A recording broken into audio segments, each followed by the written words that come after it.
We are the voice of millions, but we don't have a voice for ourselves. Cameraman था, उसने suicide कर लिया क्योंकि उसको 3 महीने से पैसा नहीं मिल रहा।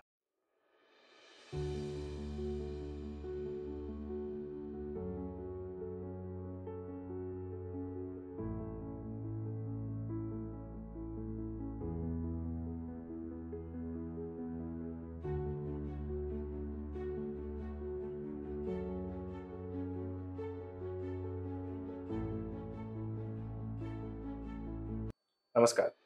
मेरी छोटी सी डॉक्यूमेंट्री 15 मिनट का एक वीडियो या यूं कहें कि एक रिपोर्ट अनुभवों का एक मिश्रण है। वो अनुभव जो हर एक फोटो जर्नलिस्ट अपनी लाइफ में कभी ना कभी महसूस करता ही है, जिनमें कुछ अहम है जैसे कि कोविड-19 उन्होंने जो एक्सपीरियंस किया ड्यूरिंग द फील्ड या कोविड-19 से पहले या कोविड-19 के बाद, सैलरी से रिलेटेड प्रॉब्लम्स यानी कि किसी को सैलरी मिलना, किसी को आधी मिलना या किसी को मिलना ही नहीं, रोजमर्रा के जीवन में होने वाली कठिनाइयाँ यानी भीड़ के साथ कभी हाथापाई हो जाना या ऐसे ही कुछ। मैंने कोशिश की है कि इस विषय पे एक प्रकाश डाला जाए। हालांकि ये विषय बहुत बड़ा है यानी कि फोटो जर्नलिज्म, जबकि जब आप बात करें इंडिया की, इंडिया बहुत बड़ा है, और बात करें जयपुर की, जयपुर भी बहुत बड़ा है, और मीडिया सेक्टर की रीढ़ की हड्डी कहे जाने वाले फोटो जर्नलिस्ट 15 मिनट इनके लिए बहुत कम है। पर फिर भी मैंने कोशिश करी है कि मैं अहम मुद्दे हैं या जो उनके अनुभव हैं वो ज़रूर आपसे शेयर कर पाऊँ। देखते हैं। हमने देखा बहुत क्लोजली हॉस्पिटल में, बर्निंग घाट में, सब जगह में हमने देखा कि क्या हाल था लोगों का। और बाकी जो था फाइनेंशियल, वो फोटोग्राफर का, और मेरे शायद पूरे मीडिया में ही सैलरी कम हो गया, जो बाद में स्पेशली मेरे हिसाब से फोटोग्राफर को बढ़ा ही नहीं, 50% से भी ज़्यादा कम हो गया। जहाँ तुम्हारा बॉडी कांटेक्ट हो रहा है, तुम्हारा कैमरा पे हो रहा है, तो हमारे को तो वर्क फ्रॉम होम था ही नहीं, हमारे लिए तो वर्क फ्रॉम स्ट्रीट ही था। सबसे ज़्यादा रिस्क हमारे का, मतलब मीडिया में सबसे ज़्यादा रिस्क कैमरामैन का था, फोटोग्राफर का था। तो मैं बताना चाहूँगा कि जैसा मैंने अनुभव किया है, इसको शब्दों में बयान करना थोड़ा सा मुश्किल है। अगर हम मॉनिटरली बात करें तो बहुत सारे लोगों के नौकरियां गई हैं इस दौरान, बहुत लोगों की नौकरियां नहीं गई हैं तो उनकी सैलरीज काट दी गई हैं। कई लोगों की हाफ सैलरी पे काम कर रहे हैं अभी भी, और कई लोगों की सैलरियां 1 बार 2 बार 3 बार तक कटी हैं, और कुछ लोगों की 3 साल हो जाने के बाद में भी अभी तक फुल रिकवरी तक नहीं हो पाई है। जिन लोगों ने नौकरियां गंवाई हैं उनका तो हम अभी तक पता भी नहीं लगा पाए कि वो अब क्या कर रहे होंगे। कोविड का सिनेरियो एकदम से अचानक इनबिल्ट हुआ था। उस दौरान, कोविड के दौरान पूरे देश के अंदर, राज्य के अंदर, शहर के अंदर बहुत ही विकराल स्थिति, विकट विषम परिस्थितियाँ थी। उसके दौरान कवरेज करने का बहुत बड़ा टास्क था। डर भी था, भय भी था, लेकिन चैलेंज भी था, तो जॉब के प्रति डेडिकेशन भी था। कोविड आईसीयू के अंदर भी जाकर पीपीई किट पहन करके मैंने बहुत सारे कवरेज किए थे। काफ़ी सीरियस पेशेंट के बीच भी मैं कवरेज करके आया था। डर भय का माहौल तो था, लेकिन जर्नलिज्म में ये सब चीज़ें पीछे रहती हैं, जर्नलिज्म आगे होता है, और फोटो जर्नलिस्ट का टास्क तो और भी बड़ा होता है। फोटो जर्नलिज्म से भी बहुत आगे होती है। कोविड के टाइम पे बहुत ज़्यादा टेंशन भरा माहौल था, और हमें ये लगता था कि शायद जॉब नहीं बचे हमारी, और ऐसा हुआ भी कि कई संस्थाओं में, मेरी संस्था में ही लीजिए आप, हम 5 थे, 5 में से 3 को हटा दिया गया, हम 2 को रखा गया। उनका भी कोई मजबूरी रही होगी जब उन्होंने हटाया, लेकिन हमें लगा कि शायद अब हमारी जॉब भी नहीं रहेगी। और कुछ जो माहौल ऐसा हो गया था कि घर से बाहर निकलते हुए डर लगता था कि अब निकलेंगे कहीं, कल नहीं घर में आएंगे तो घर में जो फैमिली है उनके साथ कुछ नहीं हो जाए। कोविड के दौर में मुझे भी कोविड हुआ, मुझे लगता था कि मेरे घर वाले, मेरे बुजुर्ग माँ बाप हैं, उनके साथ कोई प्रॉब्लम नहीं हो जाए, तो वो डर भी साथ में लगा रहता था।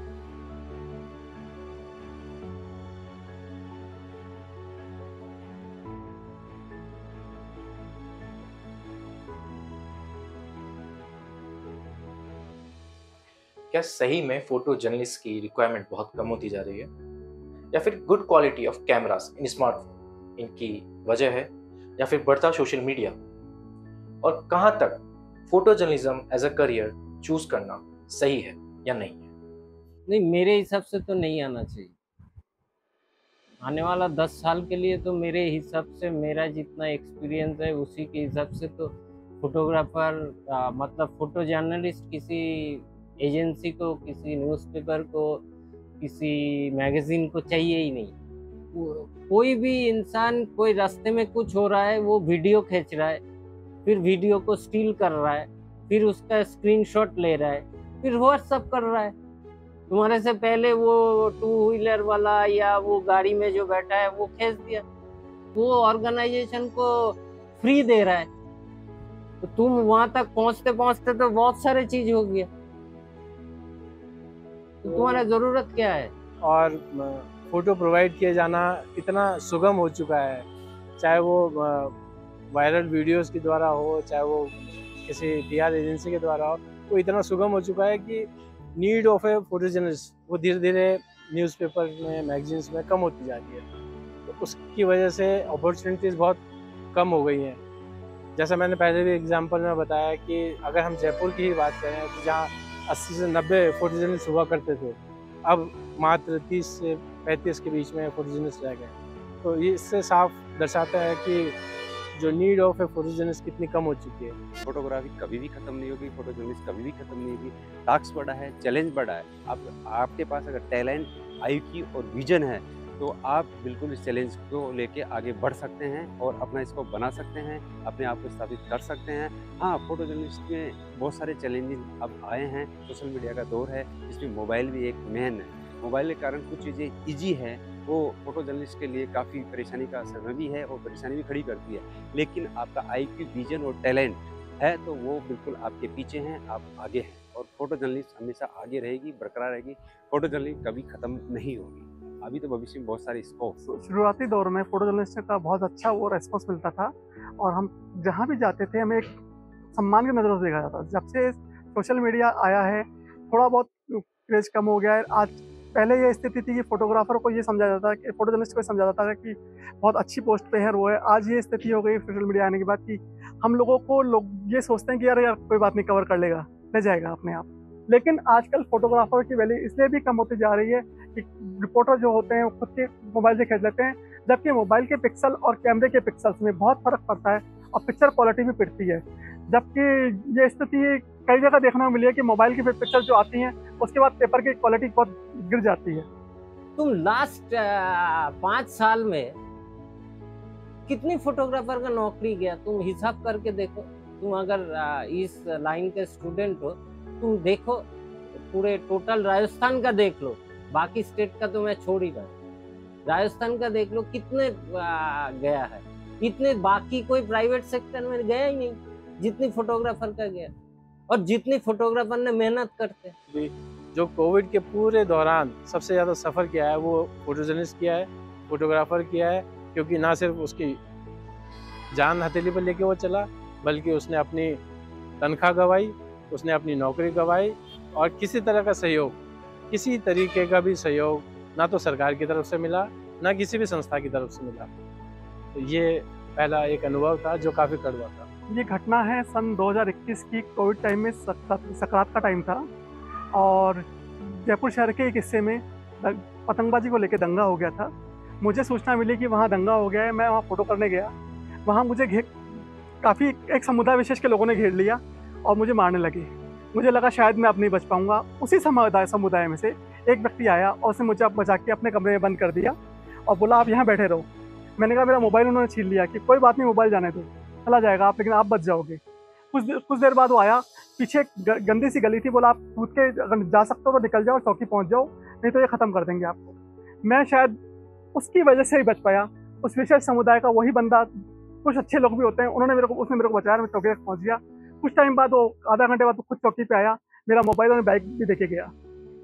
ये बहुत अच्छा अनुभव, मतलब एक कड़वा अनुभव भी था और अच्छा अनुभव भी था कि लगा कि हाँ कि शायद मैं नहीं बच पाऊंगा, लेकिन उसकी वजह से शायद भगवान का अवतार बन के मिल आया था, उसने मुझे बचाया।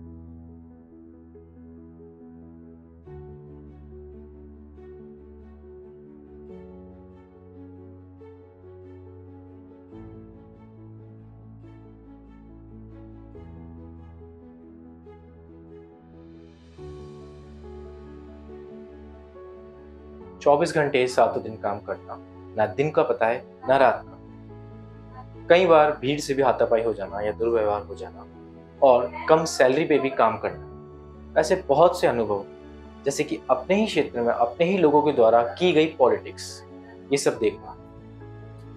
ऐड तो कम नहीं हुआ, ऐड का पैसा तो कम नहीं हुआ। ऐड तो अगर उस टाइम कोविड के टाइम अगर 10 रुपया था तो आज तो 100 रुपया हो गया। तो फोटोग्राफर का ही पैसा नहीं बढ़ रहा है, रिपोर्टर का बढ़ रहा है, डेस्क में बढ़ रहा है, फोटोग्राफर का नहीं बढ़ रहा है। तुम देखो, तुम तुम्हारे लाइफ को दे रहे हो, तुम कैमरा खरीद के दे रहे हो, तुम लेंस खरीद के यूज कर रहे हो, तुम इस पूरी हर चीज का डेप्रिसिएशन चार्ज करके देखो कि तुम सोसाइटी में कौन सी जगह में खड़े हो। तुम्हारे से तो अच्छा है कि वो, मेरे को जो लगता है कि तुम हम लोगों से अच्छा है कि वो जो रेड लाइट पे थाली लेके खड़ा है, एटलीस्ट उसको तो किसी ने गाली नहीं देता है। हमको तो गाली भी पड़ता है, चाहे पुलिस दे, चाहे स्टूडेंट लीडर दे, चाहे दूसरा कोई दे। एज ए मीडिया चौथा स्तंभ है, और चौथा स्तंभ के हम एक रीढ़ की हड्डी हैं फॉर जर्नलिस्ट। तो उन लोगों को क्यों रोका जाता है न्यूज़ कवरेज करने से, इवेंट को कवरेज करने से, या किसी भी सरकारी बिल्डिंग में घुसने से?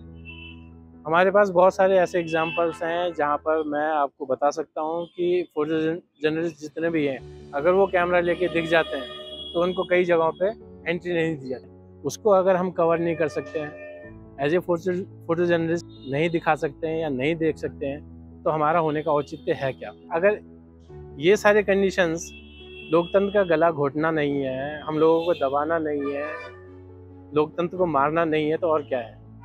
अगर फोटो जर्नलिस्ट को उनका काम करने से रोका जाएगा तो कैसे हम अच्छी पत्रकारिता कर पाएंगे? कैसे हम समाज को उजागर कर पाएंगे? कैसे हम सच्चाई दिखा पाएंगे? न्यू कमर्स जो फोटो जर्नलिज्म में आना चाहते हैं, वो लोग फोटो जर्नलिज्म के साथ साथ दूसरे सेगमेंट में भी अपने टैलेंट को बरकरार रखें, यानी कि मल्टी टैलेंट रहें। फोटो जर्नलिज्म के साथ साथ दूसरे सेगमेंट में रहेंगे तो स्कोप ज़्यादा रहेंगे, इकोनॉमिकली उनको फ़ायदा मिलेगा और वो इस फील्ड में ज़्यादा और लॉन्ग समय तक अपना वर्किंग परफॉर्मेंस दे पाएंगे। हाँ, ये बिल्कुल सही है कि एक फोटोग्राफर को उसके वर्क के अकॉर्डिंग उसकी सैलरी नहीं मिल पाती, जबकि एक रिपोर्टर जो कि विज्ञप्तियों से भी काम चला देता है, उसको उससे ज़्यादा तनख्वाह मिलती है। तो शायद कहीं ना कहीं इसको बढ़ाना चाहिए। मैंने पिछले 15 सालों में कोई ऐसा नया फोटोग्राफर नहीं देखा जिसने फोटो जर्नलिज्म ज्वाइन किया हो किसी भी न्यूज़पेपर में। कई बार मैं ये कहने को मजबूर हो जाता हूँ कि शायद जो हमारी पीढ़ी है वो फोटो जर्नलिस्ट की आखिरी पीढ़ी भी हो सकती है, क्योंकि हो सकता है कि इसके बाद में कोई नया फोटो जर्नलिज्म करता हुआ फुल टाइमर नहीं मिले। अगर इस तरह के भेदभाव फोटो जर्नलिस्ट के साथ होंगे तो वो अपना काम कैसे करेगा, कैसे अपना करियर आगे बढ़ाएगा? ये थोड़ा सा एक सोचने का विषय है। इसके ऊपर ना सिर्फ फोटो जर्नलिस्ट को बल्कि संपादकों को भी और सरकार के नुमाइंदों को भी ये सोचना पड़ेगा कि क्या पत्रकारिता का भविष्य हमें इसी तरीके से ख़त्म कर देना चाहिए, या फिर इसको बचाने और सुदृढ़ करने के लिए हमें इसको सुधार करने की ज़रूरत है। देखो, पहले फोटोग्राफर को सुधार होना चाहिए। फोटोग्राफर खुद को सुधार नहीं करेगा तो कैसे सुधार हो? तुम्हारे अंदर जो प्रॉब्लम है, पहले वो प्रॉब्लम को खत्म करना पड़ेगा। और मेरे को लगता नहीं है कि आजकल फोटो जर्नलिस्ट चाहिए किसी को। सबको ये चाहिए कि जितना फ्री में मिल रहा है उसको ले लो, और जितना मिनिमम कॉस्ट में हो जाए आ जाए। हमारे देश में स्पेशली राजस्थान में फोटो जर्नलिस्ट जितनी कम हो जाए उतनी बढ़िया है। उनकी लाइफ बेहतर होगा एज ए फोटोग्राफर रहने से।